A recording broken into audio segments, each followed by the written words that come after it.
Mi nuera me dijo, usted no es familia, pero mi respuesta los dejó mudos. Nunca pensé que una frase tan corta pudiera cortarme por dentro como una navaja.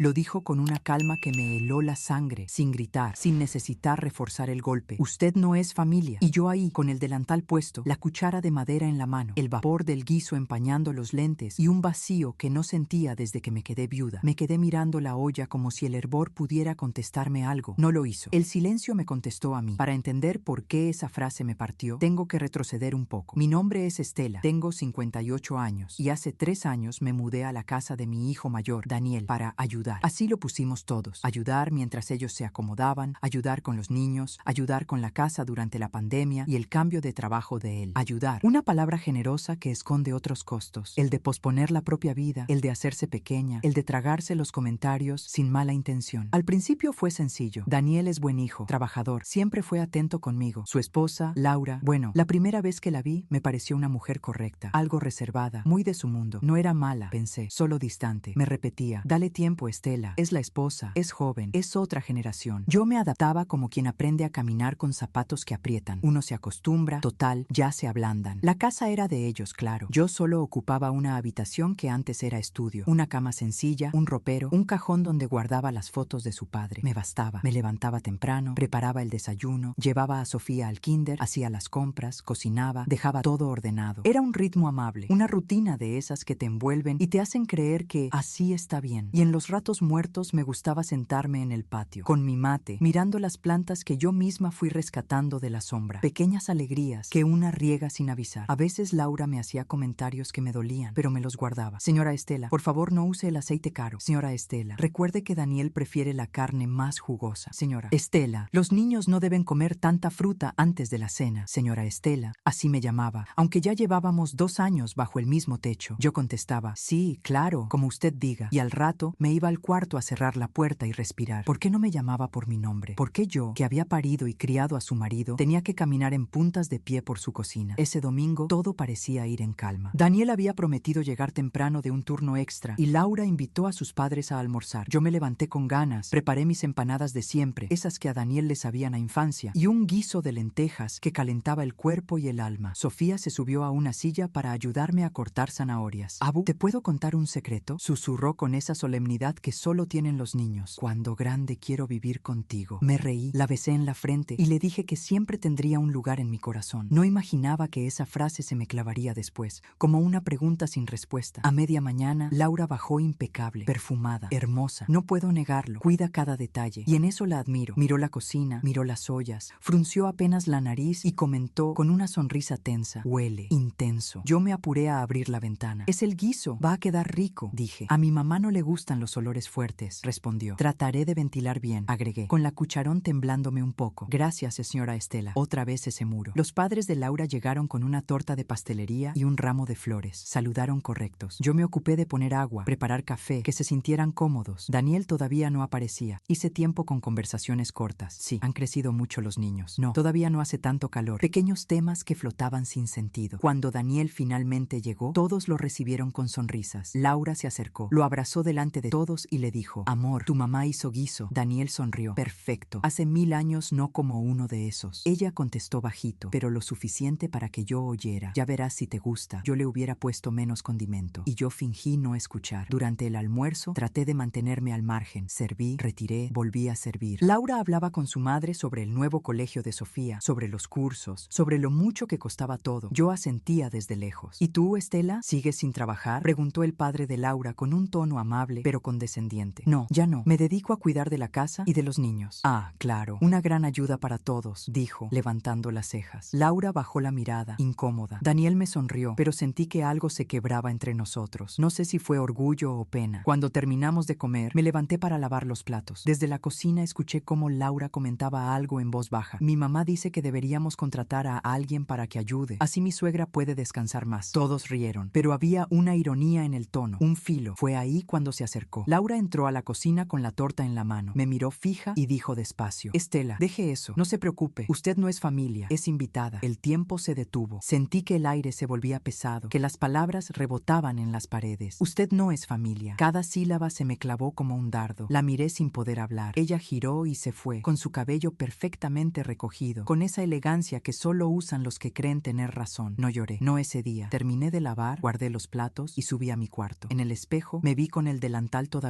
puesto, con las manos húmedas, con los ojos secos. Pensé en Daniel, en Sofía, en todas las veces que me quedé callada. Y me juré algo: esta vez no me quedaría así. Tal vez ella no me veía como familia, pero yo iba a recordarle lo que significa realmente serlo. Esa noche no dormí. Me acosté, sí, pero el sueño no quiso venir. El reloj marcaba las 2, luego las 3, y yo seguía con los ojos abiertos, mirando el techo blanco que ya no sentía como mío. Cada rincón de la casa me hablaba en silencio, recordándome que no pertenecía a ese lugar. Las risas de los niños durante el día, los pasos de Daniel bajando apurado por las mañanas, el olor del café, todo eso, de repente, me resultaba ajeno. Era como si me hubieran sacado el alma de la casa, pero me hubieran dejado el cuerpo ahí, respirando entre paredes que ya no me reconocían. Me levanté sin hacer ruido, caminé descalza hasta la ventana. Afuera, la noche era inmensa, tibia, con grillos que cantaban sin saber que alguien estaba llorando detrás del vidrio. Pensé en mi marido, en lo mucho que le hubiera dolido verme así. Cuando él murió, Daniel fue mi fuerza. Me prometió que nunca me dejaría sola, y yo le creí, porque una madre cree. Pero una promesa puede romperse sin palabras. A veces basta con quedarse callado mientras otro te borra. Al día siguiente, me levanté temprano como siempre. Preparé el desayuno, hice café, puse la mesa. Daniel bajó, medio dormido, y me sonrió. ¿Dormiste bien, ma? Sí, hijo, mentí. Todo bien. No quería hablar del tema. No ahí. No mientras los niños jugaban, y Laura servía jugo como si nada hubiera pasado. Ella se comportaba como si la frase de ayer nunca hubiera existido. Sonreía, daba órdenes suaves, organizaba el día. Yo, en cambio, sentía que cada palabra suya rozaba una herida abierta. Después del desayuno, Daniel se fue al trabajo, los niños al colegio. Laura se quedó en la cocina, revisando el celular. Pensé en decirle algo, en pedirle una explicación, pero las palabras se me atragantaron. ¿Cómo se discute con alguien que ya decidió que tú no importas? Así que opté por el silencio. Limpié, lavé, cociné, todo en automático. Cada plato que guardaba me pesaba más. Cada ruido de la vajilla me recordaba que estaba ahí por costumbre, no por pertenencia. Al mediodía, Laura me pidió que no cocinara cena esa noche. Vamos a salir, dijo. Una cena con los socios de Daniel. No se preocupe por nada, asentí. Usted no es familia, resonó otra vez en mi cabeza, como un eco imposible de callar. Entonces comprendí que algo había cambiado definitivamente. No era solo una frase, era una frontera, y yo estaba del lado equivocado. A la tarde, cuando regresaron los niños, Sofía corrió hacia mí con su mochila abierta y una flor aplastada entre las hojas de un cuaderno. Abu, esta es para ti. La hice en el recreo. La abracé fuerte. Ese abrazo fue mi único refugio. Pero Laura la llamó desde la escalera. Sofía, ven, que tu abuela tiene que descansar. La niña se giró confundida, como si no entendiera por qué el cariño podía molestar. Entonces supe que ya no era solo entre nosotras dos. Ella quería borrar mi lugar también en los ojos de los niños. Esa noche, la casa me pesó. Caminé por el pasillo y sentí el aire distinto, como si cada puerta cerrada llevara un no entres. Las fotos familiares que antes decoraban el corredor habían cambiado de lugar. Donde antes estaba la foto de Daniel en su graduación, ahora había una de Laura con sus padres en la playa. Donde antes estaba mi retrato con Sofía en el parque, ahora solo quedaba la marca en la pared, el rectángulo más claro. No fue casualidad, fue mensaje. Me quedé parada frente a ese espacio vacío durante un buen rato. No lloré, pero dolía. En la cena no estuve. Me quedé en mi cuarto. Escuché cómo bajaban las risas, los tacones de Laura sobre el piso, el motor del auto alejándose. Y entonces el silencio volvió a llenarlo todo. Abrí el ropero y saqué una caja de cartón donde guardaba cartas viejas, fotos, recuerdos. Entre ellos, una carta de mi esposo. Prométeme que no dejarás que nadie te haga sentir menos, decía. Me reí bajito, amarga. Qué fácil era prometer cuando uno ya no tiene a quién defender. Me senté en la cama y me quedé ahí, con la carta entre las manos, hasta que los faros del auto se reflejaron de nuevo en la ventana. Habían regresado. Escuché las risas al entrar, los comentarios sobre la cena, el tono alto de Laura contando alguna anécdota. Daniel parecía contento, y por primera vez me pregunté, ¿sabrá él cómo me siento aquí dentro? ¿O será más cómodo no saberlo? Al día siguiente decidí salir temprano. Fui al mercado, a caminar un poco. El aire fresco me limpió la mente. En una esquina me encontré con Marta, una vecina que conocía desde que Daniel era pequeño. Estelita, hace tanto que no te veo. ¿Cómo estás? La sonrisa me salió automática. Bien, bien, viviendo con Daniel. Qué suerte la tuya. No todos los hijos reciben así a la mamá. Asentí y por dentro pensé, si supieras. Regresé con las bolsas y la encontré en la cocina, hablando por teléfono. No me vio entrar. Escuché su voz, baja pero clara. Sí, mamá, ya le dije. Pero no quiero que piense que puede quedarse para siempre. No es su casa. Daniel lo entiende, pero le cuesta poner límites. Sentí un golpe en el pecho. No quise escuchar más. Me fui al cuarto y cerré la puerta despacio. El corazón me latía tan fuerte que podía oírlo en mis oídos. Límites, otra palabra bonita que esconde tanto dolor. Esa tarde, cuando Daniel llegó, traté de hablarle, pero ella estaba ahí, todo el tiempo, como una sombra, así que esperé. Cuando finalmente se fue a bañar, me acerqué. Hijo, ¿podemos hablar un momento? Claro, ma, dime. Me senté frente a él. Solo quiero saber si te molesta que esté aquí. Daniel frunció el ceño. ¿Por qué dices eso? Porque siento que Laura no está cómoda conmigo y no quiero causar problemas. No, mamá, no digas eso. Laura te quiere, solo a veces se estresa. Lo sé, hijo, pero si algún día prefieren que busque otro lugar, quiero que me lo digas tú, no ella. Daniel me tomó la mano. Nunca te echaría de mi casa. Sonreí, pero dentro de mí, una voz dijo, no necesitas echarme, ya me fui un poco cada día. Esa noche, mientras doblaba la ropa, escuché a Laura y Daniel hablar en el cuarto contiguo. No quise, pero oí mi nombre. No es justo, Dani, decía ella. Necesito mi espacio. Esta casa no es grande. Lo sé, pero es mi mamá. Tu mamá no entiende límites. No podemos vivir así siempre. El silencio de Daniel dolió más que sus palabras, porque el silencio, a veces, es una forma de aceptar. Fui al patio. Las plantas que había cuidado empezaban a secarse. Nadie las regaba cuando yo no estaba. Me quedé ahí, con la manguera en la mano, regando tierra y recuerdos. Y mientras el agua caía, sentí que algo dentro de mí empezaba a quebrarse, pero no en forma de tristeza. Era una claridad nueva, una certeza que crecía despacio. Quizás era hora de irme antes de que me echaran. Los días siguientes pasaron lentos, como si el tiempo se hubiera quedado atascado en la cocina. Yo seguía con mis rutinas, pero ya nada tenía sentido. Hacía el café, pero no tenía a quién ofrecérselo. Ponía la mesa, pero ya no escuchaba un gracias. La casa seguía siendo la misma, pero algo invisible se había roto. Daniel salía temprano y regresaba cada vez más tarde. Laura se ocupaba de todo, con esa eficiencia que intimida. Y yo me convertí en un fantasma útil. Estaba, pero sin estar. Me movía en silencio, recogía lo que caía, limpiaba lo que ensuciaban. Ya ni siquiera los niños venían tanto a mi cuarto. Sofía empezó a jugar más en su habitación con su madre. Y Mateo, el pequeño, apenas me buscaba cuando necesitaba algo. Laura había ganado la batalla sin gritar una sola palabra. Una tarde, mientras barría el pasillo, encontré la caja de mis cosas movida de lugar. La había dejado bajo la cama, cerrada con cuidado, y ahora estaba sobre el ropero, abierta. Dentro faltaban algunas fotos, las de Daniel pequeño, las de su padre conmigo. Sentí un escalofrío. Busqué por toda la habitación, hasta que vi los marcos sobre una repisa del comedor, vacíos. Habían quitado las fotos y dejado los marcos. El mensaje era claro. Se podían conservar los objetos, pero no los recuerdos. Esa noche, cuando Daniel llegó, le pregunté por las fotos. Ah, sí, dijo distraído. Laura las guardó para que no se arruinen, pero estaban bien donde estaban. Bueno, ya sabes cómo es ella. Quiere mantener el orden. Asentí en silencio. No valía la pena discutir, pero algo dentro de mí se endureció un poco. Ya no era tristeza. Era una forma nueva de cansancio, más honda, más digna. Al día siguiente, decidí salir de la casa. Caminé hasta el parque, donde solía llevar a Daniel cuando era niño. Los árboles seguían ahí, más grandes, más viejos. Me senté en un banco, mirando a las familias pasar, y me di cuenta de algo que me dolió. Yo ya no tenía lugar en ninguna mesa, ni en la mía, ni en la de ellos. Y aunque eso me partiera, también me daba libertad. La soledad puede doler, pero también enseña. Pasé la mañana entera caminando. Cuando regresé, Laura estaba en el jardín, hablando por teléfono otra vez. Me vio llegar y bajó la voz. Ah, señora Estela, qué bueno que salió a caminar. ¿Le hace bien? Sí, necesitaba aire. Perfecto, porque quería comentarle algo, dijo, sonriendo con cortesía. Daniel y yo estamos pensando en hacer unos cambios en la casa. Tal vez redecorar el cuarto donde usted está. No sé, algo más funcional. ¿Funcional? Pregunté, sabiendo muy bien lo que eso significaba. Sí, quizás usarlo como oficina o cuarto de juegos. ¿Y dónde dormiría yo? Ah, claro. Bueno, podríamos ver algo más cómodo para usted. Tal vez un lugar cerca de mi madre. Hay un apartamento pequeño desocupado. Sería temporal, claro. Sentí que el aire me abandonaba. ¿Daniel está de acuerdo con esto? Hablamos de eso, sí, pero no quiero que se preocupe. Nadie la está echando. Solo queremos organizarnos mejor. Nadie me está echando. Otra frase suave con un filo que corta. Esa noche esperé a Daniel, pero llegó tarde, cansado, con la mirada en otro lado. Cenaron rápido, hablaron poco, y cuando subieron me quedé sola con mis pensamientos. Fui al patio, encendí una vela y me quedé mirando la llama. Pensé en cómo todo había cambiado desde que entré en esa casa. Yo había dado amor, presencia, tiempo, y a cambio recibía espacio reducido, palabras medidas y una puerta cerrada. Recordé el primer día que llegué. Laura me había recibido con un abrazo, tenso pero amable. Esta es su casa, me dijo, y yo, ingenua, lo creí. Ahora entendía que las casas no se heredan por sangre ni por promesas, sino por respeto. Y cuando el respeto se acaba, el techo se vuelve jaula. Al día siguiente fui al mercado otra vez, pero no para comprar. Solo quería pensar. En una esquina, una mujer vendía empanadas. Me recordó a mí. Le compré 2, aunque no tenía hambre. Nos pusimos a hablar. Se llamaba Rosa. Me contó que vivía sola, que alquilaba un cuarto cerca del centro. Barato barato, pero tranquilo, dijo. Le pedí la dirección. No sabía si tendría el valor, pero necesitaba tener una opción. De vuelta a casa, sentí la tensión apenas crucé la puerta. Laura estaba ordenando juguetes, los niños callados, Daniel con el celular. Hola, mamá, dijo él sin levantar la vista. Hola, hijo. Fui a la cocina. Sobre la mesa, un sobre, mi nombre escrito con su letra. Lo abrí. Dentro había dinero y una nota corta, para lo que necesites. Nada más. Ni una palabra, ni una explicación. Solo eso. El silencio fue insoportable. Subí al cuarto, cerré la puerta y lloré. No de tristeza, sino de comprensión. A veces, el amor de un hijo se disfraza de ayuda cuando en realidad es distancia. Esa noche, antes de dormir, pensé en algo que había dicho mi esposo una vez. Cuando una puerta se cierra, a veces no es el destino, es una advertencia. Y esa casa, con sus muros fríos y sus miradas medidas, ya me lo estaba advirtiendo. No era mi hogar. Era el lugar donde yo había dejado de ser parte. Me quedé mirando mis cosas, la ropa doblada, las fotos guardadas. Cada objeto parecía un pedacito de mí que ya no encajaba allí. Y por primera vez, no sentí miedo de irme. Sentí alivio. A la mañana siguiente, el cielo amaneció gris, como si también él se sintiera cansado. No cantaban los pájaros, no olía a pan tostado, no había risas de niños, solo ese silencio que pesa, el que anuncia que algo está por romperse. Me levanté despacio. El espejo me devolvió una imagen que casi no reconocía. Ojeras, el cabello desordenado, los ojos apagados. Me miré un buen rato hasta que entendí lo obvio. Esa mujer triste no era yo. Yo era la que había criado sola a un hijo, la que había enfrentado la muerte con dignidad, la que sabía sobrevivir sin pedir permiso. Y sin embargo, ahí estaba, convertida en una sombra dentro de la casa que había ayudado a construir. Encendí la cafetera. El aroma llenó la cocina y por un momento me sentí viva otra vez. Preparé una sola taza, la mía. La serví con calma. Me senté a la mesa y disfruté cada sorbo como si fuera un acto de rebeldía. No esperé a nadie. No miré hacia la escalera. Por primera vez, ese silencio me pertenecía. Daniel bajó unos minutos después, ajustándose la corbata. ¿Dormiste bien, ma? Sí, hijo. Le sonreí, suave. Dormí lo necesario. Te ves cansada. Un poco. Él dudó un instante, luego se acercó y me dio un beso en la frente, distraído. Nos vemos más tarde. Y se fue. Escuché el sonido de la puerta al cerrarse y supe que ese más tarde no significaba nada. Era apenas una costumbre, un reflejo, como si aún quedara algo entre nosotros, pero ya no quedaba. Fui a mi habitación. Abrí el armario y saqué mi vieja maleta, la misma con la que había llegado 3 años atrás, llena de esperanzas y de ropa doblada con cariño. Pasé la mano por el cuero desgastado. Era el único objeto en esa casa que aún se sentía mío. Empecé a guardar mis cosas. No eran muchas. Algunos vestidos, las cartas de Daniel cuando era niño, el dibujo de Sofía con un corazón torcido y las palabras "Te quiero, abuela". Guardé la carta de mi esposo, la que siempre me acompañaba, y una foto nuestra en blanco y negro, tomada en el puerto el día que juramos no separarnos nunca. Mientras doblaba una manta, escuché pasos detrás de mí. Era Laura, de pie en la puerta, con los brazos cruzados y una expresión que mezclaba sorpresa y alivio. ¿Va a salir?, preguntó, fingiendo cortesía. Sí, respondí sin girarme. Tengo que hacer algunas cosas.